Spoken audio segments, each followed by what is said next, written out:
নমস্কার বন্ধুরা, আমি পারমিতা। আমার চ্যানেল পারমিতা হেভেন ব্লগে আপনাদের সকলকে স্বাগত। আজকে আর বলবো না যে আমি আর আমার পরিবারের সকলে ভালো আছি। আসলে আমার মেয়ের একটু শরীরটা খারাপ, জ্বর এসেছে। ঘরে ঘরে তো একটা ভাইরাল ফিভারের উপদ্রব চলছেই। আপনারা এবং আপনাদের পরিবারের সকলে কেমন আছেন অবশ্যই জানাবেন। তবে ঈশ্বরের কাছে আপনাদের সকলের সুস্থতা কামনা করি। আজ সকালে ব্রেকফাস্টে আমি বানিয়েছিলাম আমাদের সবার জন্য কিছু রুটি, হাত রুটি যাকে বলে। আর আমার মেয়ে রুটি খেতে চাইছিল না, তাই ওর জন্য বানিয়ে দিয়েছিলাম একটু পনির স্যান্ডউইচ। আর আমাদের রুটির সাথে তরকারি আমাকে আর বানাতে হয়নি। গতকাল রাতের একটু আলুর দম ছিল, সেটাই গরম করে সবাইকে খাইয়ে দিয়েছি। আমার হাজব্যান্ড এদিকে বাজার সেরে নিয়ে চলে এসেছে, আর বাজারে এনেছে এক গাদা সজনে ডাঁটা। ও ভীষণ সজনে ডাঁটা ভালোবাসে। আর এই সময় সজনে ডাঁটা, লাউ এগুলো খাওয়াও ভালো। সিজন চেঞ্জের সময় পক্সের সম্ভাবনাটা অনেকটাই কমে যায়। বেশ কিছু কাঁচা আম এনেছে, আলু পেঁয়াজ বাড়ন্ত ছিল সেগুলোও নিয়ে এসছে, আর কিছু কাঁচা তরি তরকারি, সাথে মাছও নিয়ে এসছে। ও এখন বসে ব্রেকফাস্টটা করছে। ব্রেকফাস্ট করে ও নিজের মতো কাজে বেরিয়ে যাবে। আমি এইদিকে বাজার সবজি সব গুছিয়ে নিচ্ছি, এরপরে আবার রান্নায় ঢুকতে হবে। সজনে ডাঁটার গুণাগুণ আমরা সকলেই কম বেশি জানি, তাও আমি যেটুকু জানি এবং আমি যেই কারণে এই সময় আমাদের ঘরে সজনে ডাঁটা আনতে বলি সব সময়, তার একটাই কারণ, সজনে ডাঁটাতে প্রচুর পরিমাণে ভিটামিন সি থাকে, যা আমাদের অ্যান্টিঅক্সিডেন্টের কাজ করে শরীরে। তাছাড়াও উচ্চ রক্তচাপ, কোলেস্ট্রল নিয়ন্ত্রণ আর হজমের সমস্যার সমাধানেও সজনে ডাঁটা বেশ উপকারী। সবজি গোছানোর সময় কাঁচা লঙ্কার ডাঁটাগুলোও ছাড়িয়ে রাখলাম, কারণ এই ডাঁটাগুলো থাকলে কাঁচা লঙ্কাগুলো বড্ড তাড়াতাড়ি শুকিয়ে যায়। আজকে আমার হাজব্যান্ড মাছের মধ্যে এনেছে বেশ কিছুটা চিংড়ি মাছ, তার সাথে এইটা বাটা মাছ বলে কি পার্শে মাছ বলে আমি জানি না, মানে আমি বাটা আর পার্শের মধ্যে খুব কনফিউজ হই। সাথে এনেছে বেশ কিছুটা পাবদা মাছ, আর তার সাথে কিছুটা চুনো মাছও। চুনো মাছ বলতে যে চচ্চড়ি খাওয়ার মাছগুলো থাকে, সেই চুনো মাছ। মাছগুলো সবই ধুয়ে ফেলেছি, এবার চুনো মাছগুলো ধোবো।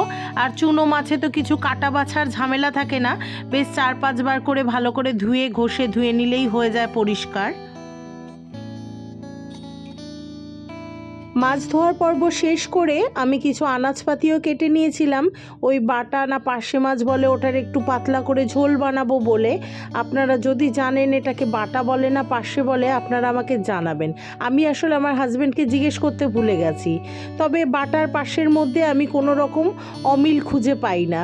আপনারা যদি কেউ জানেন কিভাবে চিনতে হয় বাটা মাছ কোনটা পার্শে মাছ কোনটা, আমাকেও একটু শিখিয়ে দেবেন। তো সবজি কাটতে গিয়ে কাজ বাড়িয়েছি, নিজের কাজের আঙুলটাকেও কেটে নিয়েছি। তো ঘরে ভাগ্যিস একটা ব্যান্ডেড ছিল, সেটাই লাগিয়ে নিলাম। আর আমার মেয়ে আমার হাত কাটা দেখে বেচারা জ্বর নিয়েও, গলায় কাশি নিয়েও খাওয়ার জলের বোতলগুলো সব ফ্রিজে ঢুকিয়ে দিচ্ছে, বুঝতে পেরেছে মিমির হাতে ব্যথা। সাথে অনেক হাতে হাতে আরও কাজ করে দিয়েছে, ফ্রিজের জলের বোতল ভরে দেওয়া। তারপর আমার ডিম এনে রাখা ছিল 2-3 দিন ধরে, ওখান থেকেই ডিম নিয়ে নিয়ে রান্না হচ্ছিল, তো ডিমের ট্রেটাও ভরে দিয়েছে। এই সময় আমার মেয়েকে দেখলে আপনারা কেউ বুঝতেও পারবেন না যে ও কত দুষ্টু। ও কিন্তু ভীষণ চঞ্চল, ছটফটে মেয়ে। এখন নেহাত কাল রাত থেকে জ্বর এসছে বলে একটু চুপচাপ হয়ে গেছে, মানে শরীরে তো একটা অস্বস্তি রয়েছেই, সেই জন্য একটু চুপচাপ রয়েছে। আর গলার মধ্যে সুতির কাপড় বেঁধে দিয়েছি কাশি হচ্ছে বলে, নয়তো এতক্ষণে সারা বাড়ি মাথা তুলে নিত। আমি চলে এসেছি আবার একটু আলনাটা গুছোতে।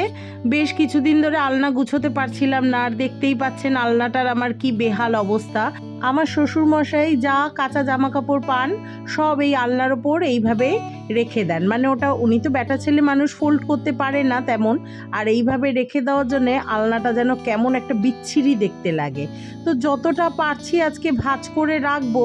আর কিছু আয়রনের জামা কাপড়ও আছে, সেগুলোও ব্যাগে ভরে দিতে হবে, কারণ যে আয়রনওয়ালা দাদা আসে যখন তখন চলে আসে কাপড় নিতে।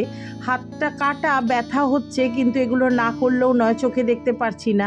আর এদিকে ছেলের গেঞ্জিগুলো কেচেছিলাম, সেগুলোও আবার হ্যাঙ্গার করে টাঙিয়ে দিচ্ছি। ও বাবু তো আর ভাঁজ করে রাখলে চোখে দেখতে পান না, তাই হ্যাঙ্গারে টাঙিয়ে দিতে হয়। ওই হ্যাঙ্গার থেকেই জামা গেঞ্জি নিয়ে নিয়ে পরে আবার ওয়াশিং মেশিনে ফেলে দেয়। সারা দিনে অন্তত 4 থেকে 5টা গেঞ্জি চেঞ্জ করে, আর সব নিয়ে নিয়ে ওয়াশিং মেশিনে ঢুকিয়ে দেবে। সব ঘামের গেঞ্জি, কি বিচ্ছিরি গন্ধ হয়ে যায়। আর ওর সব গেঞ্জি মোটামুটি বেশিরভাগই কালো, খুব কম 2-4টে গেঞ্জি আছে যেগুলো নাকি নানান রকম কালারের, বাকি সবই কালো কালো। ও যখন আমাকে ওর গেঞ্জির কথা জিজ্ঞেস করে আমি বুঝে পাই না ও কোন গেঞ্জিটার কথা বলছে, কারণ সবই তো কালো। হয়তো এক একটা গেঞ্জিতে এক এক রকম লেখা থাকে, সেই লেখাগুলো দিয়ে আমায় বলে কোকোকলা লেখা গেঞ্জিটা কোথায়, অ্যাডিডাসের গেঞ্জিটা কোথায়, নাইকির গেঞ্জিটা কোথায়, কিন্তু ওই সব কালো। ঘর গোছানোর কাজ করতে করতে আমি আবার মাঝে মাঝে রান্নাঘরে গিয়ে মাছের ঝোলটাও নাড়িয়ে আসছিলাম, আর ভাতও বসিয়ে দিয়ে এসেছি, সেগুলো আর আপনাদের সাথে শেয়ার করলাম না।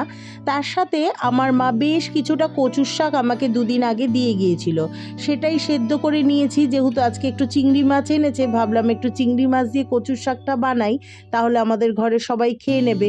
আর বেশ ভালোও লাগে কচুর শাকে চিংড়ি মাছ বা কচুর শাকে ইলিশ মাছের মাথা দিয়ে খেতে। প্লেন কচুর শাক আমি আবার খুব একটা পছন্দ করি না।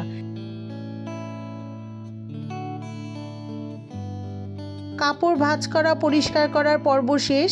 এবার একটু রিফিলিংয়ের কাজ করছি। রান্না মোটামুটি হয়েই এসছে, এটা করেই স্নানে যাব। বেশ কিছুদিন আগে আমার হাজব্যান্ড এই আলুর চিপসের প্যাকেটগুলো নিয়ে এসেছিল, আলুর চিপস না, ওই আলু ভাজা আর কি। তো সেটাকেই একটা ডাব্বায় ঢেলে দিচ্ছি। ঢেলে দিলে না আমার মেয়ে অল্প অল্প করে বাটিতে নিয়ে বেশ খায় টুকটুক করে। আর এইভাবে প্যাকেটে থাকলে প্যাকেটটা খুললে পুরো প্যাকেটটাই নষ্ট হয়ে যায়, মানে ও তো আর পুরো প্যাকেটটা খেতে পারে না। তারপর দেখা গেল গার্ডার মেরে ফ্রিজে রাখা হলো বা কখনো খুলে রাখা হলো, আর এই মুচমুচে আলু ভাজাটা তখন একেবারে তেনা শাকের মতো হয়ে যাবে। হয়ে গেছে কাজ, করে নিয়েছি স্নান। এবার সবাইকে খেতে দিয়ে নিজের খাবারটা নিয়েও বসে পড়েছি। মেয়েকেও গা হাত পা পুছিয়ে একটুখানি খাইয়ে দিয়েছি, আর বলেছি সোজা বিছানায় যেতে, ওকে নিয়ে একটু বিশ্রাম নেব। গুড ইভিনিং বন্ধুরা, আবার চলে এসেছি বিকেলবেলা। মেয়ের জ্বরটা আবার ঘুরে এসছে। এবার মেয়ের একটুখানি খিদেও পেয়েছে, ও একটু ঝাল ঝাল কিছু খেতে চাইছিল, তাই একটু KFC থেকে মেয়ের জন্য একটু পেরি পেরি চিকেন অর্ডার দিয়েছি। একটু খাক, তারপরে ওষুধটা খাইয়ে দেবো। আজ তাহলে এখানেই শেষ করলাম। আগামীকাল আবার একটি নতুন ব্লগ নিয়ে আপনাদের সাথে দেখা হবে। আজকের ব্লগটি যদি আপনাদের একটুও ভালো লেগে থাকে তাহলে প্লিজ একটা লাইক কমেন্ট করে দেবেন। আর যদি চান আমার চ্যানেলের পাশে থাকতে, তাহলে চাইলে আমার চ্যানেলটিকে একটা সাবস্ক্রাইবও করে দিতে পারেন। আর যারা করে দিয়েছেন তাদের জানাই অসংখ্য ধন্যবাদ। ভালো থাকবেন, পরিবারের সকলকে ভালো রাখবেন। টাটা।